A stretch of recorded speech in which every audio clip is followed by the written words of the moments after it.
We are at Caffiene Carburetors at Waveny Park, Autumn 2024. Now, the last time I went here was actually like 2 years ago, and it was the only other time I visited. But it was really good, much better than I expected, and let's try to expect the same thing as last time. So let's get right into it and see what we have. So starting off with the less exciting stuff this time. Maybe that's a better way to do it. Ooh, check out that. E30 M3. Those are nice. You have Mustang GT right here. You have your S2000. You have like, ooh, Camaro Z28 from the 90s. Not my favorite generation of the Camaro, but the Z28 was always pretty fast. You have an old Veyron over there. Pretty nice. A couple of the Vets. Cadillac XLR, I believe. Check out that engine. I believe it's a V8. It's an XLR V model, so I'm pretty sure it is. You have a very nice Chevelle SS over here, one of my favorite muscle cars. You come over here, you have a Camaro SS. Another Chevelle SS 454 cubic inch engine. Right here you have this nice Huracan in blue, looking pretty good. A couple of the muscles like the Charger SRT from '92, Shelby GT500, and check out this. Not only is it a Lotus Elise, but it's in green, this like darker green color. So I wanted to show you guys this Lincoln Continental. You see, we have not only the suicide doors as the Continentals did have in this era. Obviously, it was a very big car too and very luxurious. But see how it's kind of lowered to the ground? And it kind of looks like a fast car now. Like, not that it's supposed to be, because this is a big and heavy car. But it looks pretty sick when like you're switching from like a luxurious heavy car to like the muscle car body by lowering it. But yeah, not something that a lot of people would do to a Lincoln. That's interesting, I must say. Let's check out what we have in this area. Over there we have a nice GTO. Come along here, you have an Aventador SV in white. I actually saw this same Aventador last time I was here at Waveny Park in New Canaan, Connecticut. This is where we are. We have a really nice Huracan Performante in orange, looking fresh. We have the Ferrari FF. I'm not 100% sure if this is a V12 FF, but if it is, then it's a great car and 100% real Ferrari. I actually really like the FF and the GT4 Lusso. You have a nice Vantage over there. Oh, that's cool. And also this beautiful Corvette C2. This is looking awesome. One of my favorite American classic cars. Basically like a supercar, or technically a muscle car, but supercar power for these days. Like, it was one of the fastest cars in the world, basically. Some of them had up to like 450 horsepower and maybe even more, because GM used to lie about the horsepower, but they were too fast. And as you can see, if you zoom in, this is the 427 cubic inch engine, which was used in the Shelby Cobras also. So that is a huge engine, 7-liter V8, and you have a kind of lightweight car. Yeah.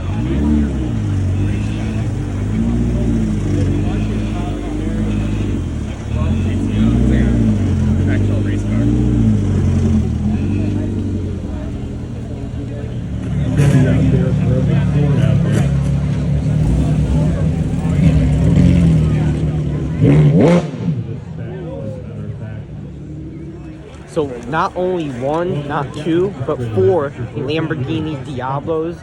These are very cool 1990s supercar, I should say. But as you can see, the 4th Diablo is actually a Diablo GT model. as we know, V12 Lambo, and another very special car, the Lamborghini Countach from the 1980s. Now, I definitely prefer the old ones over the new Countach models, but this is sick. It's a little hard to get into, not the easiest car to drive, but it's more of a car for show, I should say, to have. It's kind of like what Doug DeMuro said about his Countach. And over here we have a Lamborghini Yalpa, probably one of the cheaper Lambos from the 80s. But yeah, not something you see every day. And that's what it was back in the day, like one of the entry-level Lamborghini models. Yeah, I'm still a fan of this car. We have a very nice F355. If you guys watch my videos regularly, you guys know that I like the F355 a lot. And not only is it an F355 challenge, so this is made for the track. And now those 6 Lambos I just showed you and the F355 challenge right here, these are all from 1600 Veloce. For these local car shows, 1600 Veloce always has a great selection of cars. 2 weeks ago at the Scarsdale Concourse, they had the 250 GTO and 250 SWB Berliner replicas show up. So that was pretty insane. But yeah, definitely something to see right here. F355 challenge. Probably one of the best sounding V8s. Now, this one probably sounds extra good because this car is built for the track. And it's expensive too. I would expect these to probably go for around $300,000 for a challenge. Almost double the price of a regular F355 nowadays. Well, yeah, probably one of the greatest Ferraris ever made, I should say.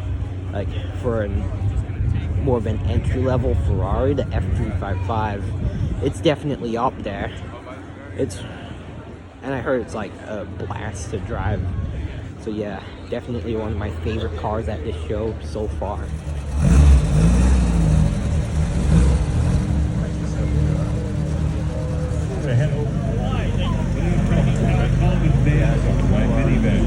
But back then, there weren't a lot of these around. This one's kind of got a refrigerator, like a period refrigerator in there. Yo.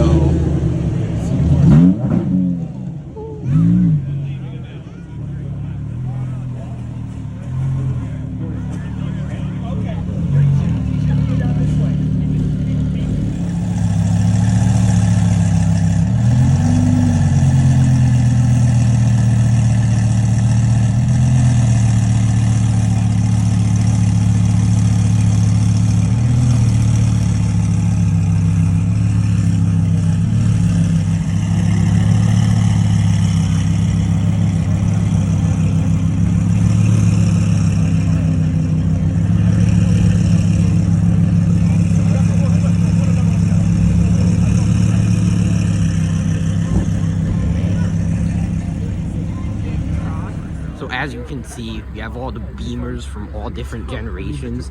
These local car shows are always big on BMWs and Porsches, it seems like.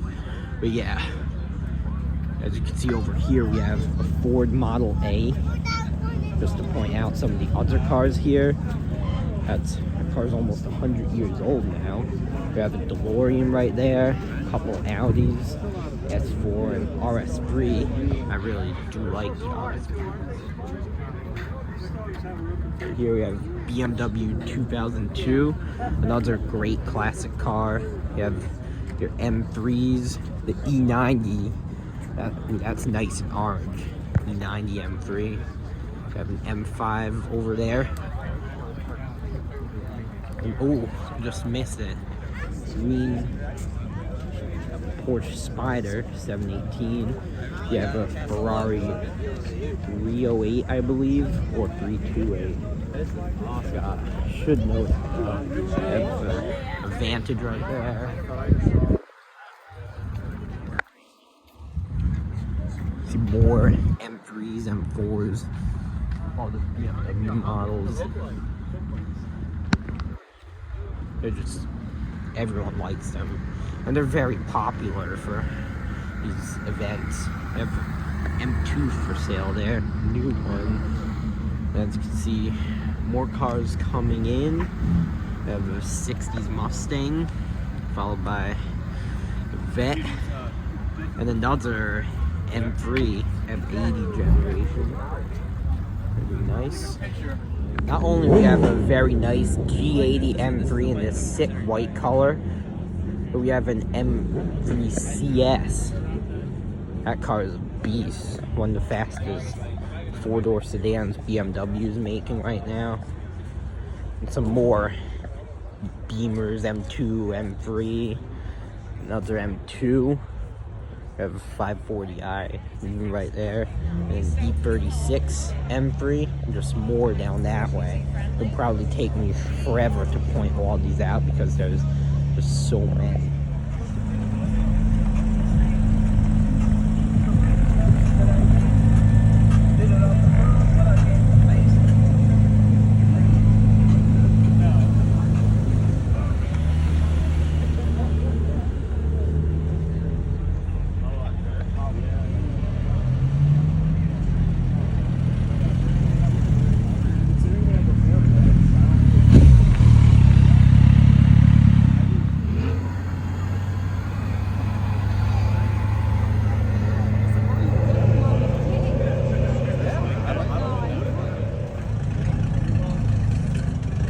Really?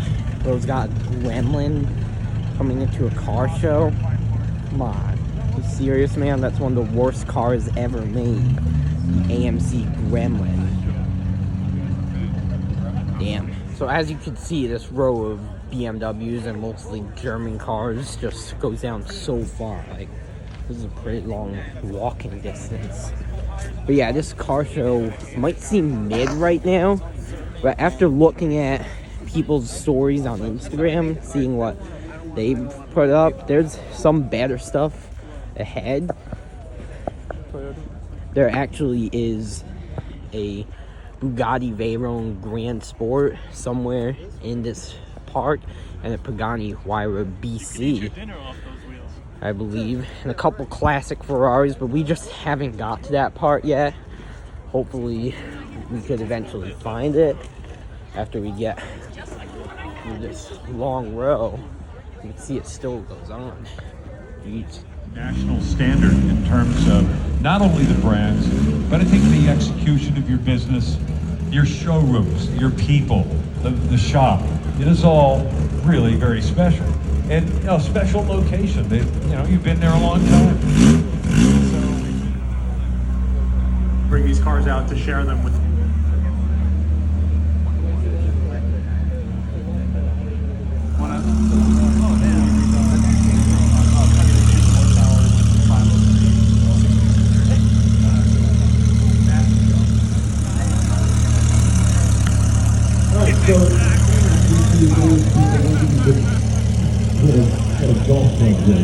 Alright, now we're probably getting to the stuff you guys want to see. Because are more We have leather all the versus fast Alcantara, SUVs, so we have it's Conan just and has that Vegas Speed, kind of, we have the DBX 707, and my favorite SUV, the Ferrari Purosangue. As we know, 6.5 liter V12 is using the 812, using over 700 horsepower, making it one of the fastest SUVs ever made. Things can only get better. We have McLaren GT. Come along here, we have a Vantage. Not only that, here is the Pagani Huayra BC Roadster. The sick Bugatti Chiron right there. Now these are the cars that everyone's surrounding. Let's see what else we got. We got the white Veyron Grand Sport over there. That's pretty insane. Here we have Ferrari 812 GTS. This might be a perfect time to get pictures because there's literally like no people surrounding this lovely machine. But yeah, very nice. As we know, 789 horsepower, 6.5 liter V12. One of the best sounding V12s ever made. Ooh, check out that. Just pulled in. really That's an cool. 812. Now we've seen that one at Caffiene Carburetors, Blue 812 GTS. Really nice. You know, like a non-zero percentage of them This are all drives very much like Being that 812 is pretty quiet with the valves closed, but when you open the valves, you hear some of the V12 sound. feel like a Ferrari, sound like a Ferrari, be a Ferrari. I guess a little more, so almost like a spiritual successor to the FF, right? When you thought about when the FF came out. Over here we have one of the greatest Mustangs ever made, the 1967 Shelby GT500. Now, as we know, the name Shelby comes from the legendary Carroll Shelby, who had the Shelby Cobra and then the GT40 that won 24 Hours of Le Mans like 4 years in a row. Then the Mustangs like the GT350 and GT500, like we have right here. This one's in white with blue stripes, which is probably my favorite spec on the classic 500s, but it all depends on what you prefer. This car has 355 horsepower, 7-liter, 428 cubic inch V8. So very similar to the Cobras that used the 427 cubic inch, most of them. And as you can see, the engine actually does say Cobra on it, so they probably did use, yes, I believe they did use this engine in some of the Cobras from what I remember. You can see the stripes. It tells you have a GT500, obviously. You see you have a spare wheel in the back. I'm not sure what that was for. You have a certificate from Carroll Shelby himself and his signature. Now that's pretty insane, isn't it? You see the interior, probably not the most comfortable thing in the world, but not bad for a muscle car or a pony car of its time, whatever you want to call it. And you can see you have like speedometer, steering wheel. You can see the door handles. Like, this was back in the days when you had to actually use that lever to roll down windows. You don't just have the technology you do now where you just push a button. But yeah, you can see you don't have much trunk space in here. It's not really that type of car. You have some information about the GT500 itself. But yeah, one of the most powerful Mustangs of its time too. And this is very special among collectors. You could expect these to go for around a couple $100,000, with some examples in mint condition getting up to 7 figures. Like we have the Eleanor GT500 used in Gone in 60 Seconds. That's definitely a 7-figure car. And some of the other Mustangs or Shelby GT500s in like mint condition, like perfect condition basically. And then they have a few one-off examples, I believe, or some customs. But yeah, definitely one of my favorite cars here so far. It's just that special, the GT500.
They're hybrids.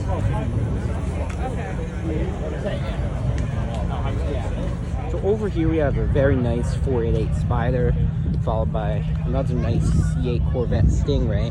Here you have the Ferrari 550 Maranello, the V12 Ferrari from like late 1990s, early 2000s.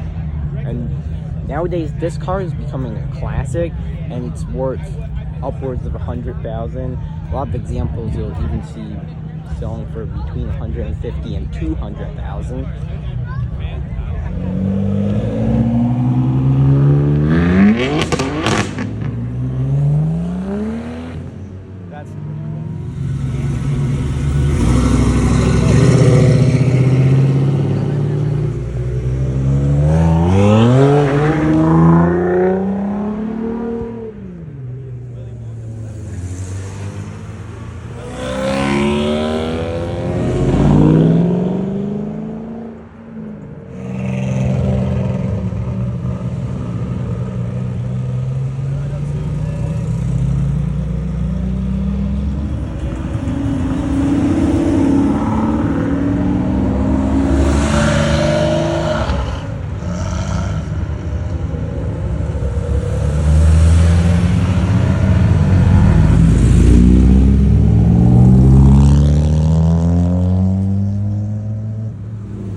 Thank you.